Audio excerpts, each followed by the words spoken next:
Hi, everybody. My name is Nanika Edwards, and I'm from Trinidad and Tobago in the Caribbean. I actually speak a couple different languages. Chinese is one of them. I also speak Spanish and French and, bits and pieces of other languages. And in this video, though, I'm focusing on Chinese. There's a saying that ignorance is bliss. But sometimes, for me, where Chinese is concerned, ignorance being bliss or somebody experiencing the bliss of ignorance becomes the blister of ignorance for me. Somebody's bliss becomes my blister. And by that, I simply mean that here in Trinidad, I love my Trini people. I love Trinidad. But sometimes in Trinidad, when I tell people that I speak Chinese, and I don't always tell people that, but when I do, sometimes people get upset. You can see their minds working, like, how come she can speak Chinese and I can't speak Chinese, and I get it from men and women. But the thing is, Chinese is not difficult. That's something that people don't realize. It's not difficult a lot of times.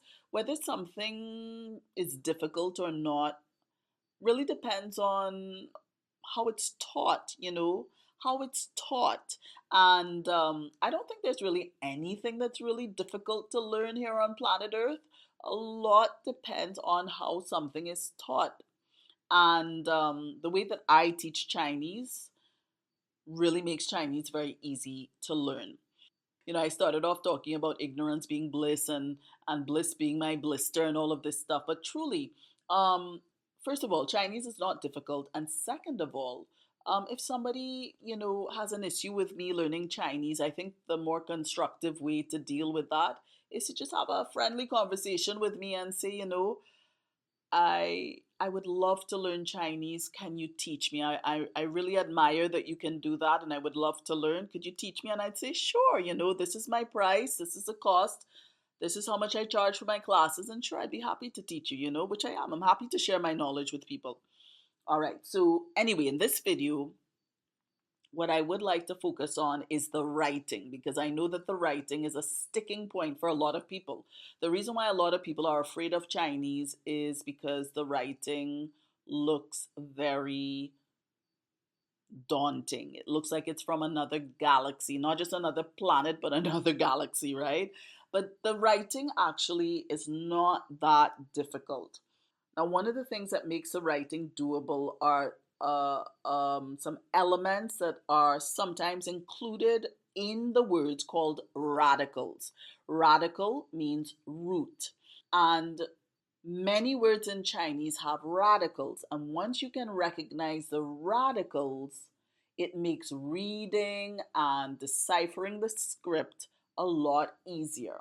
Now, there are two forms of script in Chinese. You have the complicated or traditional script, which is still used in Taiwan, and then you have the simplified script, which is used on mainland China and also in Singapore. I think in another place that is slipping me right now, but the simplified script is used. It's definitely, you would definitely find it used on mainland China, and the complicated script in Taiwan, and also among some Chinese diasporic groups, like in, around the world, in Chinatown and Chinese restaurants and that kind of thing, right? Sometimes you would find the complicated script being used among those communities. And by the way, I know both forms of the script.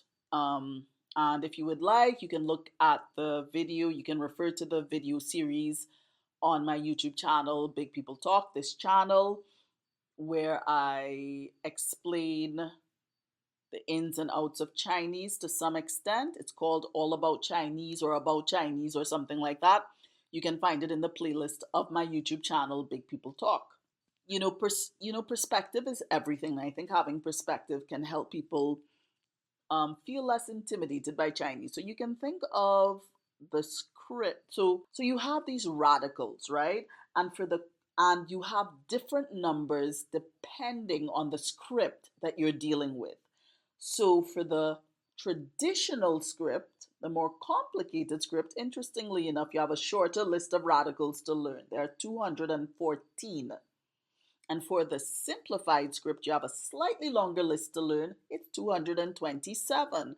And I know that that sounds like a lot, but it may sound like a lot compared to, say, the alphabet in English or any other language, where it's somewhere around, like 26, 30 letters kind of thing that you have to learn. But with the radicals, they're not difficult to learn. Even though 200 plus sounds like a large number, believe you me, they're not difficult to learn. If you would like, you can refer to my video in the playlist section of Big People Talk, this channel, about Chinese. There is a video that deals with radicals. Anyway, what you will find is that these radicals are recycled among the thousands and hundreds of thousands of words that you would find in Chinese. And you might be like, oh my gosh, thousands and hundreds of thousands, but how many words you think you have in your language? It's the same amount, right? It's the same amount. So don't think that Chinese is any much different. I think a lot of languages would tend to have a lot of words, okay? So the radicals are not difficult to learn. You can get a list and find a method that works for you to learn them off. And what you will find is that these radicals will be recycled among a lot of words in Chinese. You'll be seeing them over and over in different words, and eventually you'll just start recognizing them off the bat. So they're not that daunting. It's not that difficult. But before I end the video, let me give you an example. For the water radical, or anything to do with water, there are, as far as I know, about 3 of those radicals. You have ice with 2 drops of water. Yes, those are drops. You have water, liquid water, with 3 drops of water. These first 2 radicals cannot be used as separate words. They're usually combined with other elements to form complete words. But there is a radical which is a word unto itself, which means water, and it's a radical. And you also find it in the word that means forever. I have a video about this on the same channel. If you check the playlist section, you will find a video there about how water, the water radical, and words with water are used in Chinese, at least some words, not all words, but some words. So that's it. I hope that this was useful for you. If it was, thank you for giving this a thumbs up, and see you in the next video.